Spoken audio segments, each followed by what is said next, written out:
If you put a cherry on top of a pile of crap, then that doesn't change the fact that it's a pile of crap. It just now happens to have a cherry on top. That's what Kerblam is, a shit-covered cherry. Saying that it's the best episode so far in Series 11 really isn't saying much. If Fear Her had been included in Series 11, then it would have been the best episode of Series 11. Hell, Twice Upon a Time would even take that honor. And you all just know how much I love that episode. That's sarcasm. I know many of you don't understand sarcasm. A few months back, I did a video looking at Chibnall's guest writers for Series 11, and Pete McTeague, the writer of this episode, was the only one that seemed even remotely qualified to write an episode of Doctor Who. This highlights what a terrible writer Chris Chibnall actually is. This was the only episode with somewhat decent dialogue, but with a really stupid title. This episode is not devoid of political messaging, as it's pretty much mandated by Chibnall and the BBC, but at times it seems unclear what sort of message the story is trying to get across. Don't worry folks, I'll clear up this confusion shortly. At its center, at least in the beginning, this seems to be an anti-capitalist episode. We have Kerblam, which is basically a stand-in for Amazon. Kerblam is pretty much representative of where minimum wage jobs are going. Actually, if you've ever worked in a call center, this is pretty much what they're like now. We also have a story about automation, where only 10% of the workforce is actually human. This episode starts with the Doctor getting a call for help in a Kerblam delivery box along with a fez. The Doctor and friends become undercover employees at Kerblam and try to figure out what silliness is afoot. They meet their new friends Dan and Kira and learn that staff are vanishing. Things don't work out very well for Dan and Kira in the end. We learn that the management at Kerblam and the AI actually weren't participating in evilness and were actually trying to figure out what was happening. We learn that Charlie, a union terrorist, is actually behind the whole thing. He's mad that robots are stealing jobs and has decided that the best way to deal with this is sending packages with exploding bubble wrap. Then the Doctor makes the bots kill themselves with the exploding bubble wrap. As I've said, the messaging is a bit confused in this episode.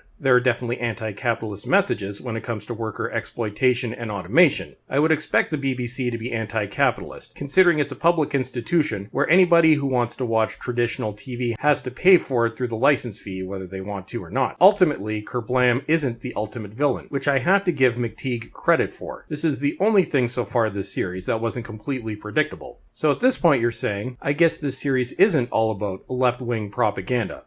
Oh really? Then let's look at the way this whole thing plays out in the end. Shall we? Let's look at our main villain. Yep, it's once again a white male. To all those of you who think this episode sidestepped all the political BS we've had so far this season, well, then you've all been hoodwinked. This is a message that white males are not capable of fighting oppression, probably because of their supposed privileged position or something. Note how the Doctor tries to convince Charlie that there are other ways of combating automation and job loss. And with that, we have this week's message from feminists and SJWs. White men, you are to be allies only. You are to obey our commands, but never take action on your own. In this episode, we learn that when white males do take charge, I guess they blow people up with exploding bubble wrap or something. The message was a bit more subtle than in previous weeks, but it was definitely there. To all the NPCs that suddenly love this show, now you don't have to worry. Your narrative is completely intact. Now let's look at a few other things in this episode. Once again, the only three things I liked this week were the same three things I like every week, namely Walsh, Cole, and Akinola's score. But I do have to highlight Bradley Walsh. Graham is awesome, and the fact that he actually made me laugh at multiple points in this episode is a testament to him. Uh-oh, did I just say the best thing about this episode and series is an older white male? I look forward to your comments. Well, he is the only member of the main cast that wasn't hired as a result of the BBC quota list, so I guess that might tell you something. I'm going to check out some other stuff this guy's been in. It might be nice to see him in something that isn't a social justice feminist nightmare. Good for you, Bradley Walsh. I was skeptical about your casting, but you've actually turned out to be the best thing in this terrible series of my formerly favorite TV show. As for the Doctor, nothing really needs to be said that I haven't said every other week. Whittaker is terrible and may have destroyed the character of the Doctor forever. Right at the beginning of the episode when the Kerblam man shows up, I found that I was actually grinding my teeth when she started delivering her fangirl dialogue. And the part with the fez actually made me kinda sad. Isn't it cute? She thinks that she's Matt Smith. Jodie, seeing you wear that fez just reminded me of how much you aren't Matt Smith. And Matt Smith was my least favorite of the previous 4 incarnations of the Doctor. To be clear, I loved Smith as the Doctor, but the other 3 were so perfectly cast that it's very hard to equal them. Whittaker, on the other hand, is so miscast that she would have trouble standing up to the Doctor in most works of fan fiction. She now seems to be more like a side character in her own show. I wonder, was this done intentionally or subconsciously? Only Lord Chibnall knows for sure. Maybe we should come up with a 13th Doctor drinking game. Every time Whittaker says or does something cringeworthy, you take a drink.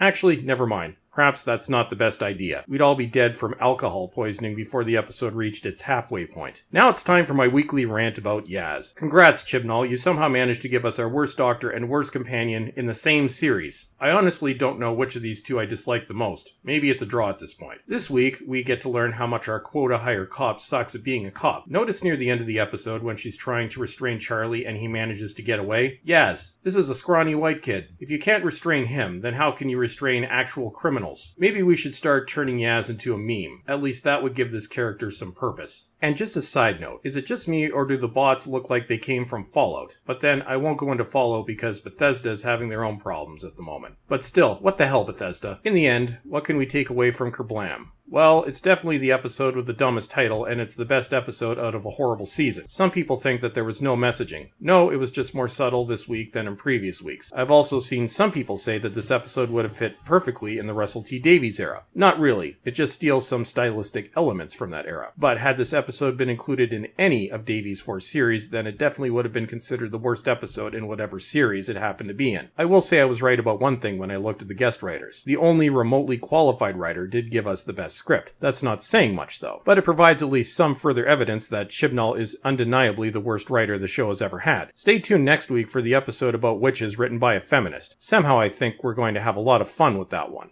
And that's it for today. Don't forget to follow me on Twitter and check out my other channel. And as always everyone, thank you for watching and have a great day.